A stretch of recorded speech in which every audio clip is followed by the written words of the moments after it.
कहानी नीरू की है। पंजाब की नीरू की शादी दिल्ली के राहुल से होती है। दिल्ली कितना बड़ा शहर है ना, लेकिन आप लोगों का घर तो बहुत छोटा है। हमारे पंजाब में तो ये बड़े बड़े घर होते हैं कि मजा ही आ जाता है। कोई बात नहीं नीरू, मैं भी तुम्हारे लिए बहुत बड़ा मकान बनाऊंगा बहुत जल्दी। नीरू के पिता जहाँ पंजाब के जाने माने व्यापारी थे, वहीं उसका पति राहुल दिल्ली में एक सिंपल नौकरी करता था। माँ, यहाँ तो घी मक्खन इतना महंगा है कि क्या बताऊँ। मैं तो तरस ही जाती हूँ घी खाने के लिए। नीरू की माँ को ये सुनकर बहुत दुख होता है। मेरी बेटी को घी नसीब नहीं हो रहा है और ये बहू यहाँ बैठकर घी में शक्कर डाल रही है। देख वनिता, मैं साफ कह रही हूँ, इस घर में जितना घी आएगा उतना ही मेरी बेटी के घर दिल्ली भी जाएगा। अरे ये क्या बात होती है माँ जी? बेटी का उतना ही करो जो अच्छा लगे। अब क्या मायके से घी और मक्खन तक की सप्लाई करोगी आप? हाँ, मेरी बेटी किसी चीज को तरसे मुझसे बर्दाश्त नहीं होता। अब क्या था, नीरू के मायके में 2 किलो घी आता तो 2 किलो दिल्ली जाता नीरू के पास। एक दिन, माँ बड़ी गर्मी पड़ती है दिल्ली में। इस घर में तो एक ही एसी है और वो भी ड्राइंग रूम में। सारा परिवार एक ही कमरे में सोता है। हाँ बेटा, वो तो हर घर की कहानी है। यहाँ भी एक ही एसी है। अरे बिल इतना आता है कि क्या बोलूं। तभी वहाँ राकेश आ जाता है। माँ, थोड़ी देर में यहाँ कुछ प्लम्बर आएंगे मेरे कमरे में एसी लगाने। जरा ध्यान से लगवा देना ना माँ। ओए, ऐसे कैसे तेरे कमरे में एसी लगेगा? हाँ राकेश, एक बार बात तो कर लेता। अरे पापा, वो वनिता को गर्मी में नींद नहीं आती। ड्राइंग रूम में सबके साथ सोने में वो अनकंफर्टेबल है, इसलिए। अरे पूरे परिवार के साथ वहाँ तेरी बहन नीरू भी तो सोती है। वो नहीं हो रही क्या अनकंफर्टेबल? समझ रहा है ना? अगर एसी लगेगा तो एक दिल्ली में तेरी बहन के कमरे में भी लगेगा, तभी तू लगा सकेगा। राकेश वनिता को सारी बात बताता है। वनिता करती भी क्या, मन मार कर बैठ जाती है। माँ, ये लोग ठीक नहीं है, क्या करूँ मैं? अरे बेटी, यहाँ आ जा, तू यहाँ आकर रह ले। अरे छोड़ दे ऐसे पति को। कैसे छोड़ दूँ माँ?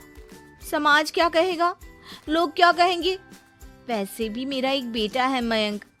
अरे हटा बेटा, तेरी उम्र ही क्या है? इतनी परेशान रहेगी तो काम कैसे चलेगा?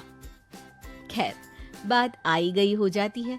माँ को लगता है कि नीरू ठीक है, तो वहीं नीरू के मन में एक ही लाइन चल रही होती है, यहाँ आजा।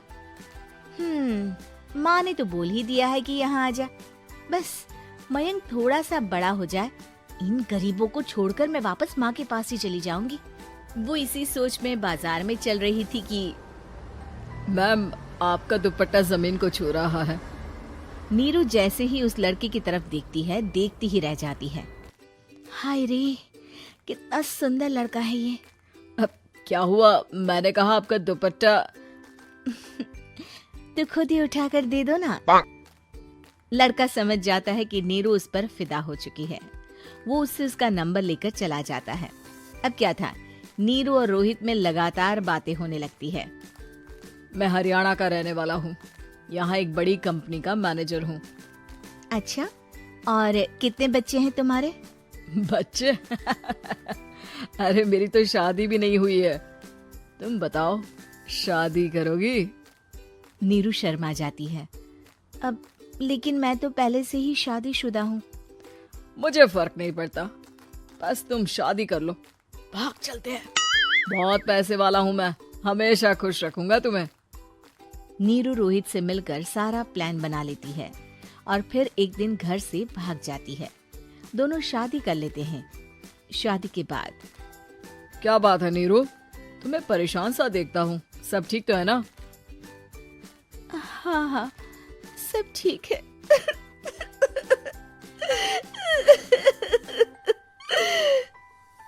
ये कहते कहते ही वो रोने लगती है। अरे क्या हो गया, रो क्यों रही हो? मैंने तुमसे एक बात छुपाई है। और वही बात अब मुझे परेशान कर रही है। रोहित, मेरा एक बेटा भी है, उसका नाम मयंक है। क्या बात कर रही हो? ये तुमने मुझे पहले क्यों नहीं बताया? देखो नीरू, मेरी माँ को मैंने ये नहीं बताया है कि तुम शादीशुदा हो। बच्चा मैं मैनेज नहीं कर पाऊंगा। नीरू को समझ में नहीं आता कि वो क्या करे। तुम उस बच्चे को अपनी माँ को क्यों नहीं दे देती?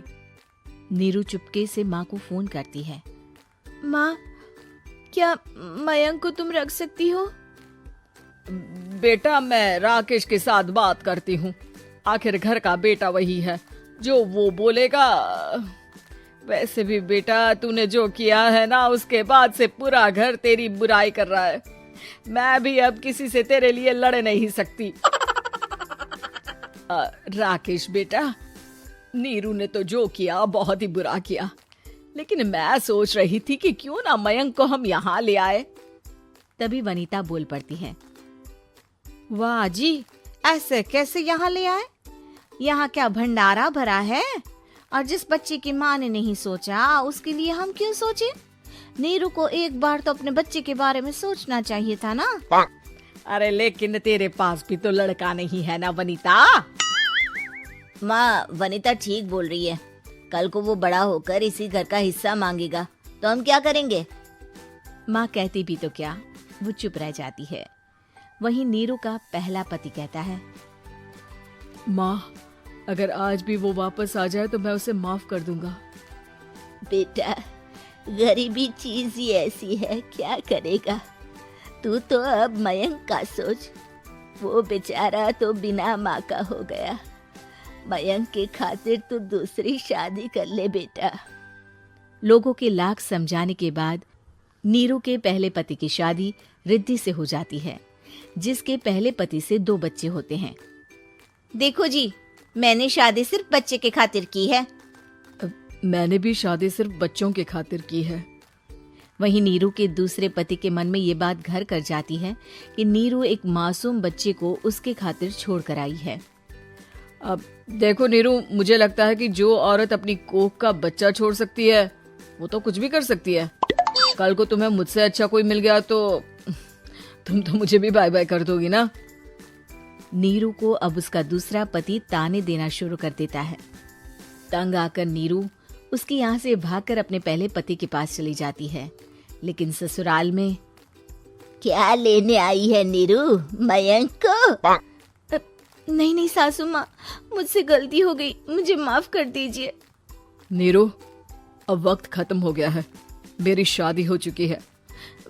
तो छोड़ दो ना उसे, हमारा बच्चा है। मैं आपको अपनी माँ नहीं मानता। मेरी नहीं मान तो बात अच्छी है।